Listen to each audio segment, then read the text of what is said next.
Sankofa, back to the source. Sankofa, back where our ancestors came. Back to the source. Sankofa. Yeah. Hotel, peace. Welcome to Sankofa, Lessons from Black History. My name is Baba Andama'at, and I'm honored to have this opportunity to share with you Sankofa, Lessons from Black History. Today, our topic and subject was centered around Juneteenth, who and what we celebrate. Now, as we look at this today, first, I just want to acquaint you with Sankofa. Sankofa is a symbol, an Adinkra symbol, an African symbol that reminds us of the importance of learning from history. Sometimes you see the symbol in the shape of a heart, but other times you see it in the symbol of a bird. The bird, with its feet facing forward as moving forward into the future. You have the head of the bird turned around, sometimes with an egg in its mouth.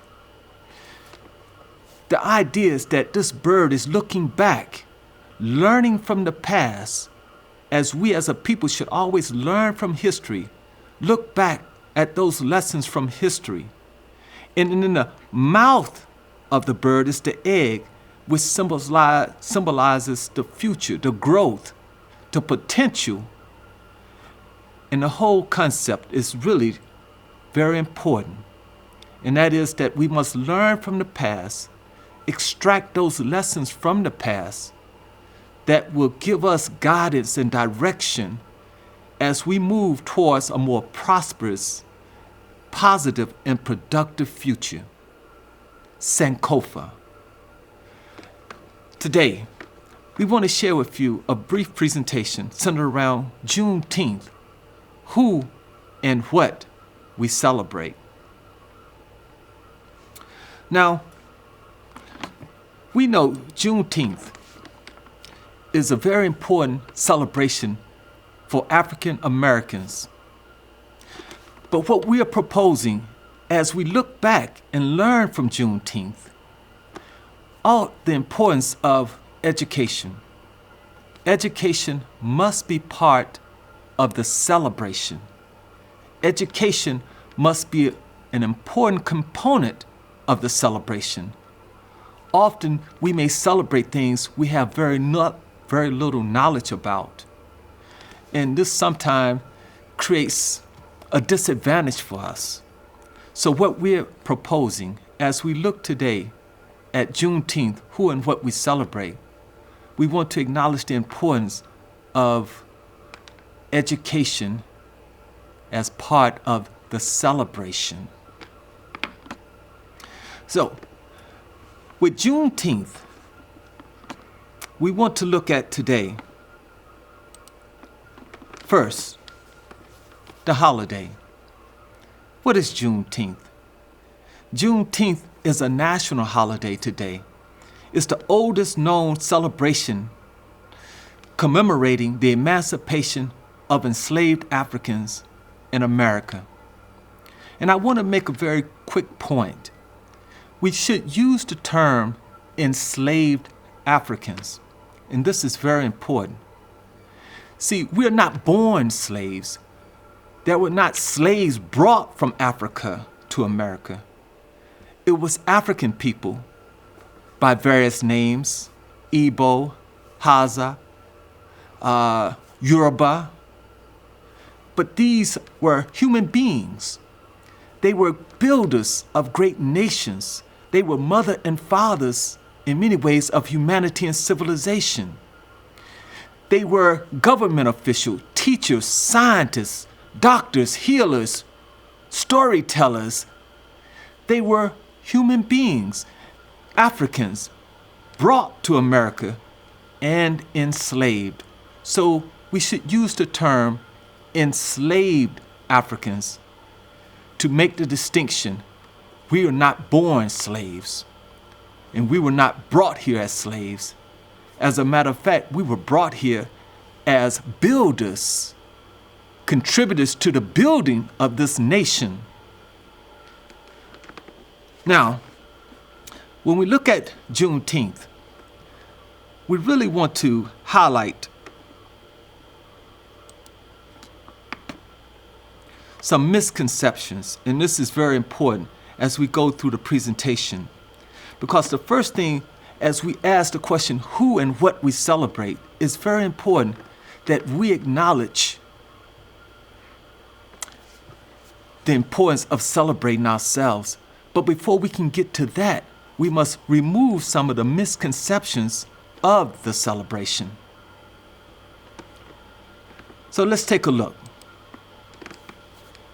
Some common misunderstandings about what and who do we celebrate.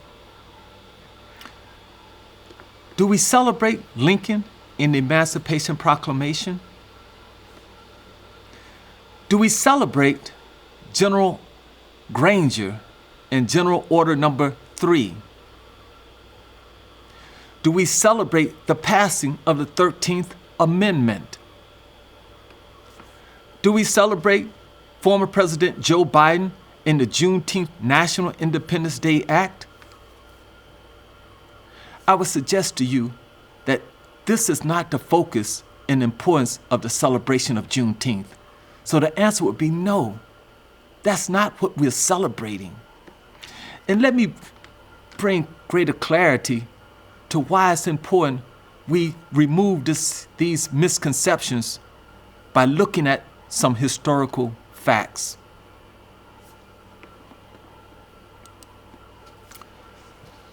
When we talk about Abraham Lincoln in the Emancipation Proclamation, we must recognize and acknowledge historically this is very much a political move.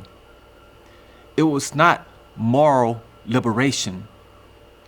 Abraham Lincoln had made it very clear in other statements that if he could save the Union by keeping slavery or ending slavery, whatever he had to do, it was about saving the Union. And then when he issued the executive order, the Emancipation Proclamation, I want to make it very clear is that at that time, there was a separation of the Union or the United States and the federal government, and the Confederacy. At that time, the Confederacy had developed their own government, had their own president, Jefferson, had their own system of a nation. So when President Lincoln issued the Emancipation Proclamation, basically it was setting in motion and in a way used as a political ploy to engage and maybe inspire and motivate black people to struggle for their freedom who were now in the South. But it had no weight. It had no power to be enforced because now you had two nations. So the Emancipation Proclamation declared that all persons held as slaves within the rebellious state are now henceforward shall be free. Again, family, there was no power to enforce this because now you had two nations. But to make this even clear, you have to remember the Emancipation Proclamation issued in 1863 did not apply to the border states of Delaware, Kentucky, Maryland, and Missouri. And these were states that were still part of the Union. And these states were still slave-holding states that were not in rebellion, thus exempt from the proclamation provision. So family, it is estimated that January 1st, 1863, when the Emancipation Proclamation went into effect, there were still 500,000 enslaved Africans in the slave-holding border states of Missouri, Kentucky, Maryland, and Delaware. These were states where Abraham Lincoln and the Emancipation Proclamation overlooked in order to save the Union. So the question, who and what do we celebrate? Now, when we talk about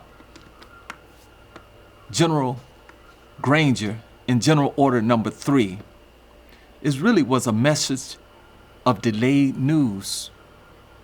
Remember, the Emancipation Proclamation was issued in 1863. It wasn't until June 19, 1865, when General Granger came into Galveston to read General Order Number 3. And let me read it for you and focus on the highlighted yellow part. Say, the people of Texas are informed that in accordance with a proclamation from an executive of the United States, all slaves are free. This involves an absolute equality of personnel rights and rights of property between former masters and slaves, and the connecting heretofore existing between them become that between employer and hired labor. The freemen are advised to remain quietly at their present homes on the plantations, and work for wages. They are informed that they will not be allowed to collect at military posts and that they will not be supported in idleness either there or elsewhere. So family, General Order Number 3 is basically saying to enslaved Africans who are now free, stay on the plantation, work out an agreement with your former enslaver, and work for wages. I want you to think about that. Because in essence, that was the reading of General Order Number 3 in its recommendation of freedom.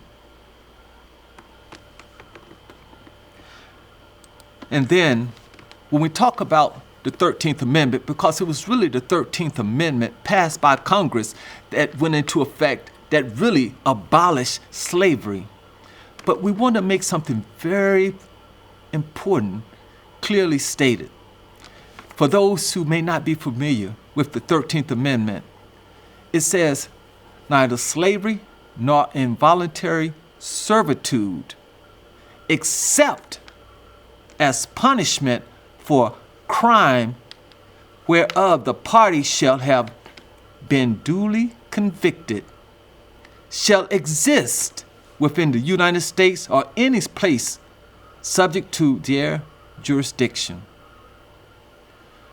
In this right here, family, the 13th Amendment is beautiful that it abolished slavery, but it also set up a pathway to re-enslave people by if they were committed a crime. And therefore, you had now black codes come in existence. Idleness. You cannot be idle if you are a formerly enslaved person. If you're free now, you have to be working for someone. And if you're not working for someone, then you can be arrested and then you can be put in a convict leasing program where now you could be leased out to those who have the land and the plantation. Vagrancy laws. Laws that said you couldn't be in town by doing sundown, or you had to be out of town by sundown or somewhere. Not too many black people could gather in one location. These were part, in essence, the black codes, and it set up, it criminalized black people, and in many ways, it led to mass incarceration to this very day. So, who and what do we celebrate? And here, we see President Joe Biden signing the Juneteenth National Independence Day Act, June 17th, 2021. Do you know at this time there were a lot of people demanding reparations, repair and healing, a true act of liberation? And some people believe that this may have just been a way to appease, to calm people, to acknowledge this as a national holiday, because in all honesty, at this time, African Americans had been celebrating Juneteenth since 1866 and have been keeping that celebration alive. It had grown to impact the nation, but making it a national holiday, it was nice to give recognition. But what the people really were asking for was something a little more significant in repair and the healing of a people. So let's look at who and what do we celebrate? I suggest, family, we look at celebrating our ancestors who resisted, everyday people who fought back. Now, we know those names in history that we may be familiar with when we talk about people like Harriet Tubman, and Sojourner Truth, and Frederick Douglass, and Martin Delany. These were great people. And we talk about people like Nat Turner and Denmark Vesey and Gabriel Prosser, who organized rebellions against the system of enslavement. So these are the people we should be honoring and recognizing, for they fought back against the system of enslavement. We should recognize the enslaved Africans, the original people, the builders of civilization. We should recognize those who liberated themselves, the freedom seekers, those who ran away north into the northern states, into Canada, and south, heading into Mexico. We should recognize and celebrate those who first celebrated Juneteenth and kept the Juneteenth celebration alive. Family, who and what do we celebrate? Now, here you're looking at black men, Union soldiers. Do you know that there's estimated 180,000 black men and women fought in the Civil War? Did you know that prior to black men and women joining the Union Army, the Union were losing the war to the Confederacy, to the Confederate Army? And very much so, it was the black soldiers who greatly contributed to the defeat of the Confederacy and the victory of the Union. So in many ways, it was the black soldiers who saved the Union. I'm saying we should celebrate them because they fought and died in the Civil War for our freedom that we have today.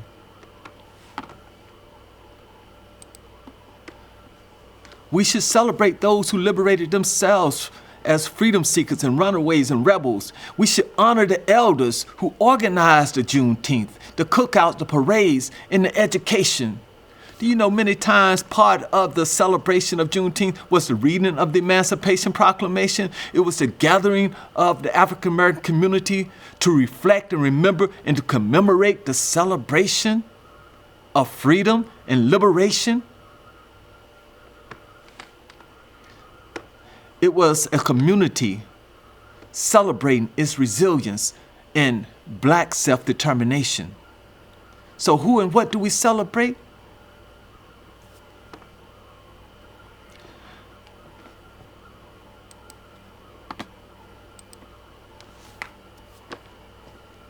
I mentioned, family, we honor our elders who organized the cookouts, the parades, the education. We honor those who even purchased land because, in the early stages of the celebration of Juneteenth, we didn't, during the period of segregation coming out of enslavement, just to find a location, a place where we can have a celebration was a challenge. And I'm saying, for example, in Houston, there were black men and women who came together to purchase property that became known as Emancipation Park. But they bought that property in part in order to have a place where they could celebrate Juneteenth. In other parts of the country, these same things took place where black people had to have property, if it was the church property or the school property or just a park we had purchased and created in order to celebrate. So in this picture, you're looking at what we're saying from Emancipation Day, looking at from in Austin, Texas in the 1900s to Juneteenth Parade, Philadelphia in 2019. It has been the continuation of our determination to celebrate throughout American history when others had dismissed or did not recognize the celebration. African Americans maintained this day as a celebration because we realized it was a mark in history. It was not the end of the struggle. It was a significant mark in history, June 19th.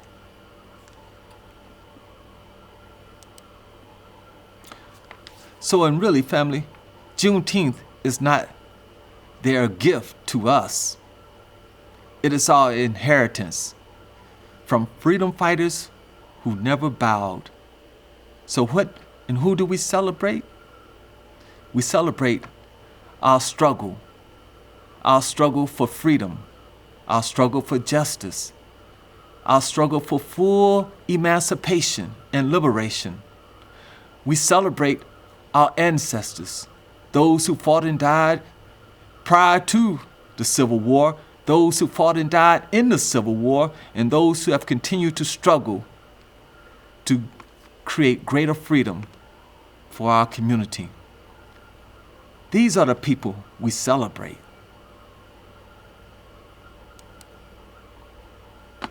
So when we talk about Sankofa, lessons from Black history, what we're really looking at, family, is that we must learn from history.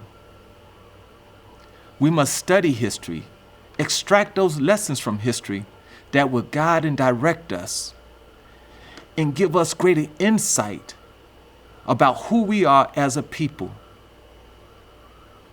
Today we looked at Juneteenth, who and what we celebrate.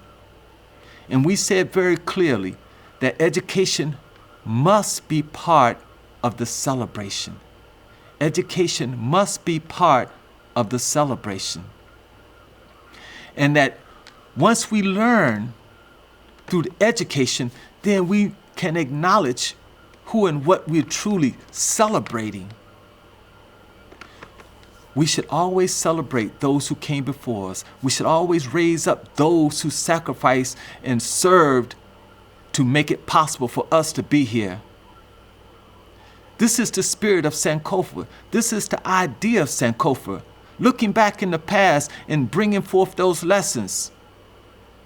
Understanding there's no one person that have brought us liberation.